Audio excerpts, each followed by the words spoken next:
Love it when she sings to me. Welcome back, sword friends. Today has been a day that I have been waiting for quite some time. A time when I get to introduce you to my baby. This is the Swordier SWMZ-1013. Okay, this is their upgraded Type 20A longsword. That's a bit of a disclaimer right off the bat. This sword is unique for any other sword that I've done a review on in the past. This is unique because I had a small hand in designing the blade. So a little bit of story time. Tell me literally everything. Everyone, shut up! A few months ago, actually, could have been almost a year ago at this point, Swordier had released their very first Type 20A to the market, which is the SWMZ-1013. If you haven't seen that review, you can check it out over here in the description. You'll be able to see that one that I've done in the past. When I looked at the sword, however, Type 20 and Type 20A are my two favorite types of swords. According to the Oakshot typology, the Type 20 and Type 20A, while they're near the end of the Oakshot typology in number, they actually coexisted with a lot of the swords that were popular during the High Medieval period, such as Type 15s, Type 18s, and then Type 20s and 20As were around about the same time. In fact, the Type 20 and Type 20A were around probably before the Type 18, at least maybe by a few years. They were very popular during that time, up until about the time the Type 18s came out, but they were still in widespread use during the 14th and 15th centuries. They tended to be a bit more robust, harkening back to the old great swords of war, such as the Type 13 and Type 12A, respectively, with the Type 20, Type 20A. With the Type 20A being a bit more of a cut and thrust versus the Type 20, which was more of a thrusting blade. The parallel in history for the Type 20 would have been about the Type 13. Wide cutting blade, more rounded, spatulated tip, meant for a very, very strong thrust. Whereas the Type 20A was closer related to the Type 12A, still having a wide cutting blade, but tapering to a more thrusting point, so it could do both. So the Type 20A has been a love of mine since I first discovered the Oakshot typology. They are not as prevalent in the reproduction market until fairly recently as the more common Type 18s. What? Why? Why? So when Swordier came out with their Type 20A, I noticed there were some inconsistencies in its design compared to historic examples. So I reached out to Alex and I offered to assist in creating a blade that was a bit more historically accurate. Fast forward a few months and this is what we got. Dear God, it's beautiful. As of the time of recording, Swordier has 5 different swords listed as Type 20 and Type 20A, with 3 of them now using the blade that I helped design. Those are the 1013, the 1017, and the 1019. Now, this review is going to be a bit different than other reviews. I am not going to score this sword. We're just going to look at it. I feel because I had a hand in developing the blade itself, not necessarily the fittings entirely, but the blade itself, I feel like it would be too much for me to remove my bias. And even if I were able to do that, there would always be the question of, well, he had a hand in designing the blade, therefore he gave high scores or whatever the case may be. So instead, what I plan on doing is, while I will not give a score for this sword, I will include in the description of this video, as well as a pinned comment. This will be the same for any time I review the Type 1017 and 1019 as well.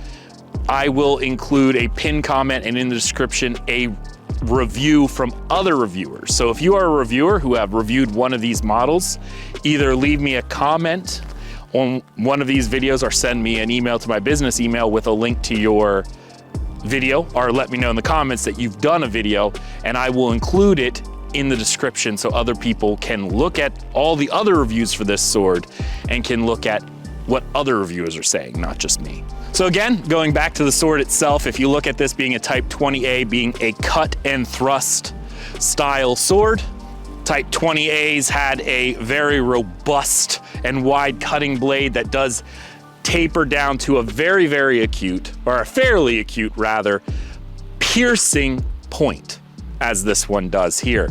This sword is a fairly long sword for the time, with its total length coming in at 47.5 inches, almost 48 inches. The blade itself is 36 inches long, or 3 foot. It is a long blade. That's what she said. That's what she said. That's what she said. The hilt itself is also fairly long for the time, including the pommel. Comes into about 11 inches, maybe a little over 11 inches. So it gives very ample room for gripping when you're swinging this sword. You can either grip right at the grip. If you want to do close-up grip, there's enough room. Or again, if you want to choke up on the pommel, you get a little bit of that extra grip. And this rounded pommel is a nice little thing to hold on to, so it's very comfortable. The other thing to note, this is a 3-pound, 14-ounce blade because I got the blade in the pattern welded, which comes in a little lighter than the other swords that use mono steel, okay? I think it's because the extra grind work and preparation they do, polishing to show the grain in the pattern welded, does tend to bring these out to be a bit lighter. I know the mono steel comes in a little over 4 pounds, so this one is several ounces lighter. One of the things that's super nice about this sword, the point of balance on this sword is right there. Hey, that's pretty good. The point of balance is only roughly 2 inches from the guard, 2.5 inches from the guard. It is very, very close to the guard itself, which makes this a very nimble and light sword. Or at least light feeling in the hand. The price of this sword on the Swordier site comes in at $429, which would put this blade a bit more on the upper end of budget. Because in my eyes, anything under $500 is still considered a budget sword, but it is a bit higher in the budget category. Now, there's probably a few reasons for that, and we'll look into that in a second. We're gonna start like we normally do with the Scabbard. The Scabbard itself is, again, what you would normally see on some of these Chinese reproductions. I think they all seem to be getting roughly the same types of scabbards, but it fits really well to the sword. The sword will come out if you flip it upside down, but otherwise it feels like it fits in pretty nicely. Obviously with the heat, it does change a little bit. I know there's some other reviewers who said that the sword didn't even fit. Mine fits really well. In fact, as of right now, it's probably a little loose because the temperature is causing the wood in the wood scabbard to swell a bit. In the winter, it's actually very tight. As normal, they do have wood core scabbards in there. This is not a plastic, they do use wood core scabbards with a nice leather wrap on the outside, including these little flaps that go up over the crossguard. There is some nice geometric patterns on the scabbard itself. They look quite nice. The one thing I would note is the way that they're designed, it does appear like you could take them off, especially if you're left-handed like myself. By default, these come in a right-handed configuration. If you ask Alex when you order this to switch it to left-handed, I'm sure he could. I didn't think to do that. So looks like you can take them off, but they use a type of epoxy. I started trying to take this one off, and I probably could, but I was worried about damaging the leather on the scabbard because it is epoxied on. You can probably take it off, but it might not look as clean. So if you are left-handed, you may want to ask to have it belted in a left-handed draw fashion rather than where it is right now. I definitely like the color, this almost burgundy color, which is very similar to the grip, which we'll get to later. But it does have this nice burgundy. Going down, there's this little leather strap here with a nice little cross ornamentation, which would have been very popular in Europe at the time.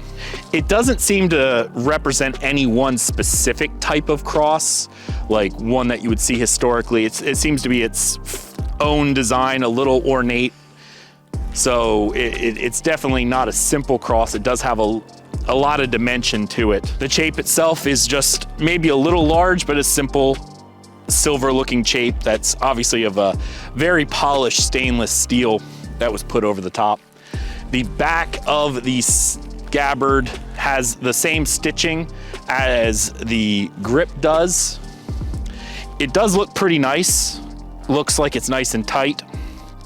There are a few places where you can see the leather ends are exposed rather than folded over. If you're gonna do stitching, like this is something that I would say for a lot of Chinese producers, if you're gonna do stitching, leave a little extra that you can fold over, because when you let bits of it exposed, like the inside of the leather exposed, that leaves spots where moisture can gather in and cause the leather to start to degrade a little faster. Leather will always degrade with use because it gets wet, but if it's treated properly, it will last a long time. And if you fold it over a little bit to allow the outside edge to be exposed to the air, it will allow it to last a bit longer and prevent that leather decay from moisture. The belt loops are nice again. I like the way they did this. I know this isn't necessarily historical because it's not a 3-point system, but the way they design these loops does make it easy to attach to a belt. Overall, I do like the scabbard. Like I said, there's a few things I would like them to change. I would have liked that they didn't use a type of adhesive or epoxy to put down these leather belt type things so that a user could move them on their own without damaging the scabbard, but otherwise it is what it is. Moving on to the rest of the sword, we'll talk about the pommel. This pommel is a very popular German fluted type circular pommel. Likely in the scent stopper family, though this would be a later addition.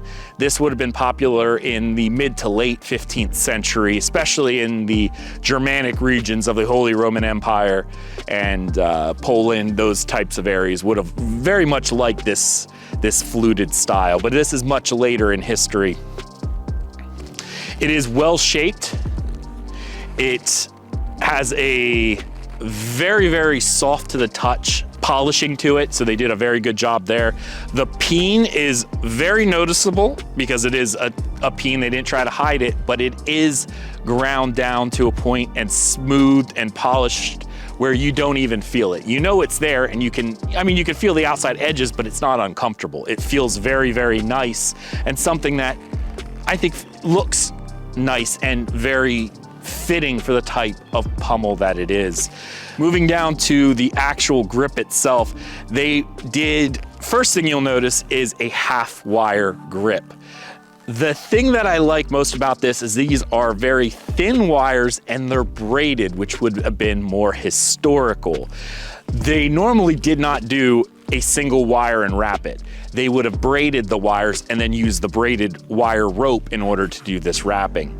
It is very fine, however, because if you look on the back, they did stitching up the back, and the stitching is quite nice. You can feel it's there, but at no point, especially on this one, does it look like there's any real exposure or any bumps in leather.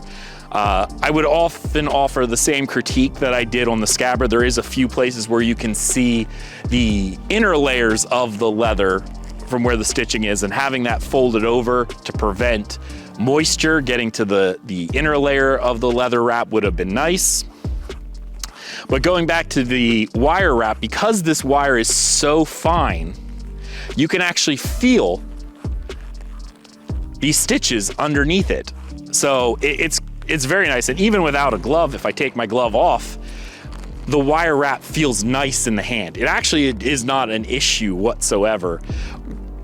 Unlike some wire wraps I've felt in the past that are a bit uncomfortable. This one, you can feel it's wire wrapped, but it's very smooth. And you can even tell if you were just even holding the wire side, which I don't know why you would, but in the event you were, you could tell which side was like the true edge and the false edge if you set yourself one, because you could feel the stitching. So if you wanted the stitching always to be at the inside of your hand or your palm, or rather at your fingertips, you could always tell which edge of the blade was there without even looking at it, which is nice. The waisted grip shape itself, again, is also really, really nice. It has a rectangular grip at the top that does allow you to very easily index the edge. It is rounded though in the corners, so while it does feel rectangular, it is not uncomfortable. And it goes down to this waisted side, which does start to taper into a more rounded grip down here. There's still some level of shaping to it, kind of rectangular shaping to it, but it's very subtle as it transitions down to a more rounded grip. The Crossguard. Again, this was added in, this double ring Crossguard here would have been a very late medieval going into the Renaissance period. Typical Type 20A swords, when they were first came out, would not have had this type of grip, because this type of grip was much later in medieval history going into the Renaissance. However, it was a common practice of the day to rehilt older blades on Renaissance period hardware similar to this. This blade, being a late medieval sword, likely would have been subject to that kind of thing. If someone had a Type 20A blade, and we actually have examples of Type 20A blades in the Doge Palace that have very ornate fittings on them, that would have been more in the Renaissance styling. So this is not out of character, even though this would have been considered a very late sword in medieval history, again, going into the Renaissance. It is fitting though, and it is very Germanic in the way that they designed the quillions. These are things we have seen in the past. The rope looking rings are very polished. If I were to give another critique, the polishing on the entire Crossguard is beautifully done. There are only minor inconsistencies. Even the inside rings are polished, which is very unique. Not something that I see a lot of budget producers actually doing. There does seem to be a little less polish between the strands of the rope, but it's not terrible, but it is there. To me, it does give a little bit of a interesting look, breaks up the, super polished, but otherwise it is pretty nice. I do notice there is a point though that wasn't super polished right in between the ropes where there's a straight line showing the casting. All of these were cast, and it could have been cleaned up a little bit. But again, for the price, I think it's actually insanely well polished for the price point that it is. If they would have went above and beyond, that would have been really, really nice to see, but it's not necessarily something I expect, even at this higher end of budget. So now we're gonna talk about the blade. This is the thing that I had helped them design. Obviously, when we talked about it, I showed how the fuller set up in the other blade, the fuller wouldn't have extended all the way to the tip. It was about halfway down the blade, and the side fullers, which were smaller, would have been only about halfway up of that. So a quarter of the way up the blade. There were, in the Type 20A, generally had two different things. It was either a ricasso with very wide, shallow fullers on it that went roughly the same height, which we see like in the Albion Viceroy, or it had this setup where the blade, it didn't have a very pronounced ricasso, but the fullers were still set up in this, more narrow pattern, with the central fuller being a bit wider. The blade itself does have a pretty linear taper down to a fairly acute point. It's not needle-like point, but it is an acute point. One thing I did stress with Swordier, Type 20A were a cut and thrust sword, and they were war swords. They were more robust. They had to leave a bit of a reinforced tip. And I was able to talk to them about how to keep this tip up there by not grinding down the central ridge as much. So they left a fairly robust tip on this sword. It is not as robust as the Type 15s, which were dedicated thrusting swords, but it is more of a reinforced tip. It has some girth to it to allow for that stronger thrusting action without worrying about snapping the tip off. The other thing that I just described to Swordier was how medieval swords did not have consistent or linear style distal taper. It wasn't where it started, you know, losing 5% distal taper every inch. It wasn't that mathematical. It was a bit more asymmetrical. So if you were actually to look at this blade, it actually starts very wide here, and the distal taper in the strong of the blade, the forward of the blade, is more rectangular, kind of going like this, okay? And it tapers a bit more rapidly in the fort of the blade, the strong of the blade, down to the foible. And when it gets to the foible, that triangle of distal taper tends to go in a little bit more. It's still a triangle, but the level of distal taper decreases, so it's not as strong. So you're not gonna start with really thick and then go to a really, really thin edge. It actually tapers down wider to about right here, where it goes down at a faster angle, and then roughly about right here, right about the halfway point, the tapering doesn't stop, but eases up so that the taper on this last half of the blade, while there is distal taper, is not as significant as this central or this strong part of the blade. When I took measurements of this blade, here at the base, it starts at a whopping 7.32 millimeters in thickness. It's very wide here, very, very thick in the strong of the blade. Because that's how I roll, thick, with 3 C's. Yep. And again, roughly about right here, the blade starts lowering the amount of distal taper so that it's to a lesser degree. It still tapers, but lesser. And at the halfway mark, we went from 7.32 to 4.75 millimeters. Still fairly strong, roughly here at the halfway point. This is where the tapering goes down. You'll see the numbers here, because here at the tip, it only goes down to 3.95 millimeters, because again, we had a reinforced tip. The spine is still thick. So from 4.75 to 3.95 is considerably less than 7.32 to 4.75. The distal taper shows that it's more here, but starting out thicker, and then kind of evens out a little bit to have a more gradual. Again, allowing for a lot more width here in the base, and allowing for this sword to have a lot of control, especially with that point of balance.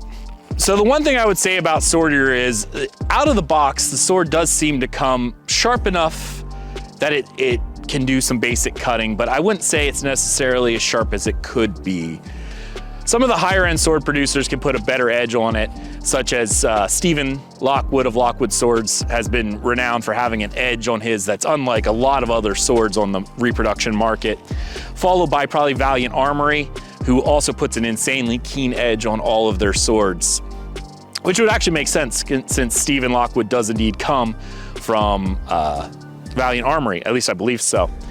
That's where he started out. So having that same rough edge profiling is something that they have. Swordier comes in a good bit below that. Yeah, I mean, it's not too bad. I mean, it should be okay. I'm not too worried about it, really. Their swords are sharp, the edge bevel is there, but I don't think it's sharp enough to where it could be. And that's a bit disappointing in some cases.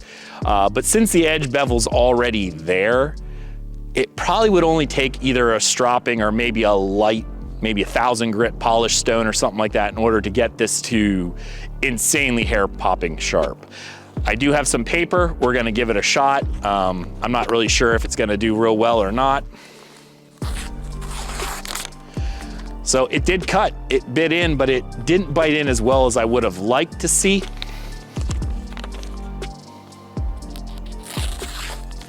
Again, it cut, but then pushed that paper out of the way. That probably could have been me, but it did cut in. It's not as clean though as I would like. So it's sharp enough to bite into paper, but I'd say it's probably not sharp enough to really slice it like you really want to see. Again, it pushed the paper out of the way once it started cutting. But let's see how it does on tatami and some other targets. Guess I could do it like this, huh?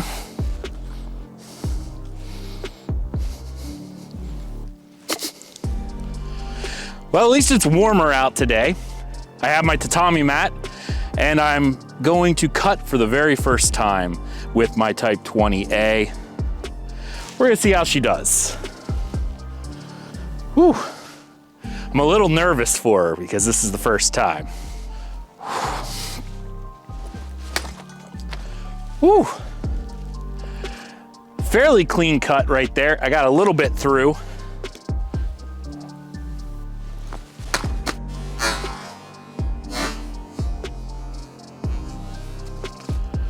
Ooh. I should have probably cut this other direction. I'm gonna cut this direction so you guys could see the angle when I cut. This was super clean though. Really, really clean.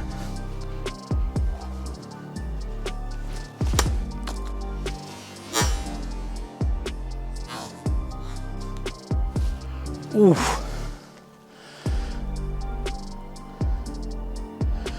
That was pretty clean. That was a pretty clean cut. Let's see if I can get another one in there.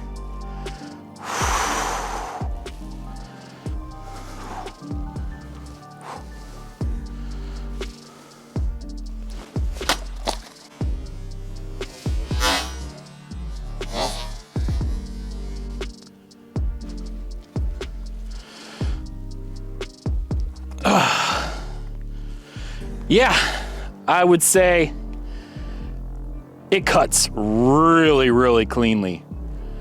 Really, really cleanly. Matt started to fall apart on me, that's what this little bit is, but you can see there's really no tearing whatsoever. Okay, we're gonna mess around with the pool noodle.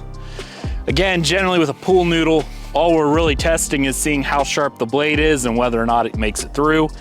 If it's dull, it will probably just push the noodle out of the way, maybe even tear it a little bit.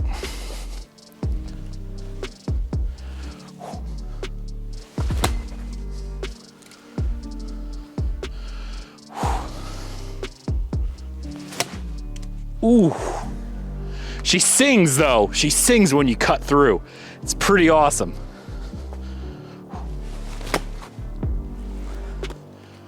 Yeah. Really clean cut, really clean cut.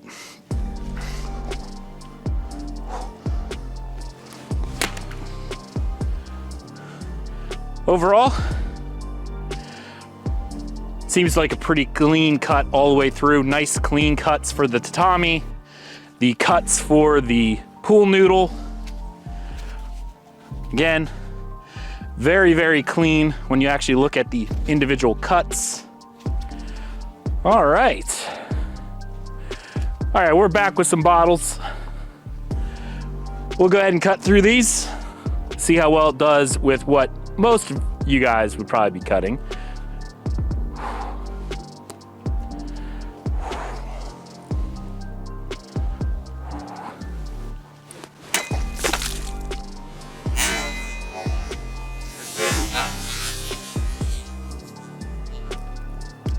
Ooh,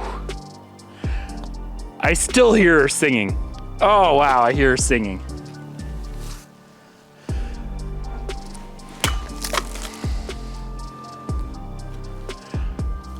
I don't know if you guys could still hear that. Oh, she sings so pretty. Again, the cut itself was not too bad either. She does have a robust cross section and a reinforced tip for thrusting.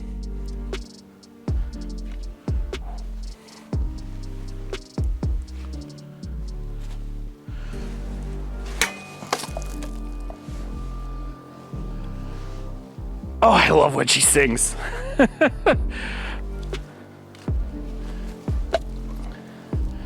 So again, you'll see that cut. Really, really clean.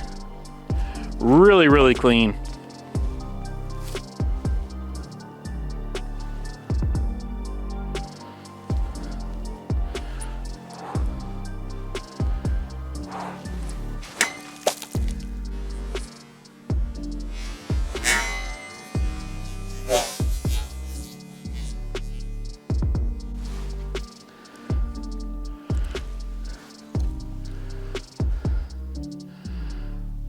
Whew. All right, let's get one more in here. See how she does.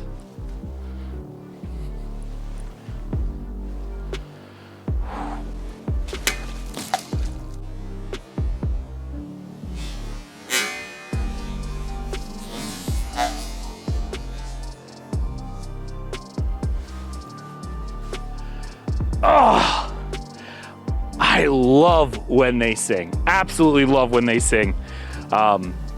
She does make short work of bottles. That's that's really nice. Overall, I think she did pretty good with cutting. Let's go in and see what our final thoughts are. Now that we're back from the cutting footage, this is where I would normally give my final thoughts. But since I'm not doing a full review on this sword, because again, I feel like it would be a bit disingenuous of me to review a sword that I had a hand in designing, I'm not gonna do that.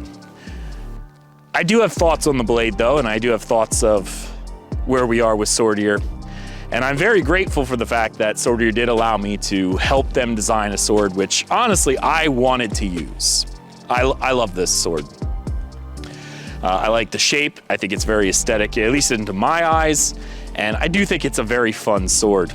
Do note that even if you do buy this sword, I don't get anything if you buy the sword. I don't have a vested interest in you purchasing this sword. I wanted to help design a sword because it's a sword I wanted to use. There's no monetary reason for me to actually want to design a sword other than I love Type 20As. And I wanted a Type 20A that I thought was visually appealing to my eye and also was more functional than their previous model. So that's what I hope we accomplished with this particular sword. Again, I'm gonna reiterate once again that if you, as a viewer or as a sword reviewer, have reviewed this sword, leave me a comment down below saying, hey, I've reviewed this sword. I will include it in my video. I love the look of this sword personally. I really do. It's hard for me not to gush when I see the way this blade looks in the sunlight, to feel how it handles in the hand. Personally, for me, this is a wonderful sword to use. I'm curious to hear what you guys think. Okay. Getting warm. Hopefully the sun's not where it's... I feel like I have a hole in my armor now. Oh, almost ran into my stand.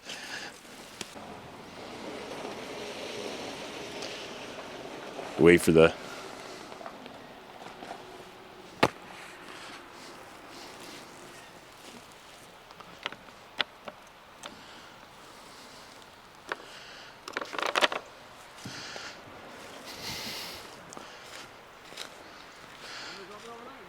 Right here is fine.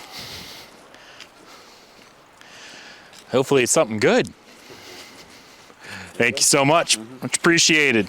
Hey, and it is for me. Awesome. Even better. The price of this sword comes in on Swordier's site at $200 and... All right, audio check. I'm outside. I'm going to be doing sword stuff right here. Actually, I wonder how I should be standing. Okay, I'm about... okay, let's move this over. Ah! I forgot the one item I need. Crud. All right, I'm gonna go get that, but I'm gonna test audio while I walk. Testing audio as I walk up the hill.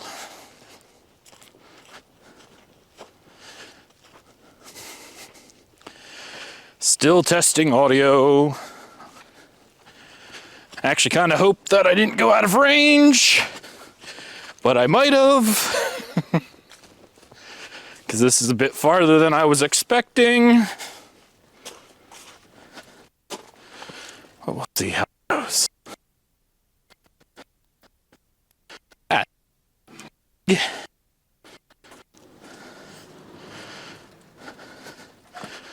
All right, once again, testing audio.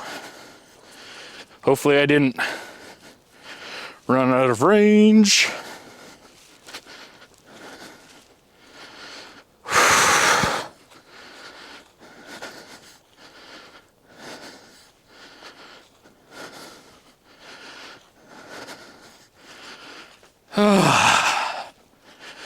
This is a long audio check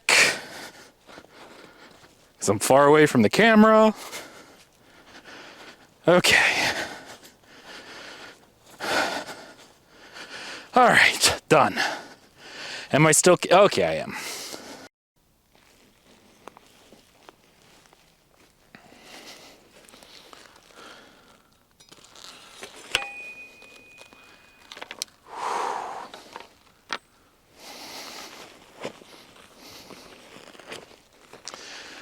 Whew. It is warm out here.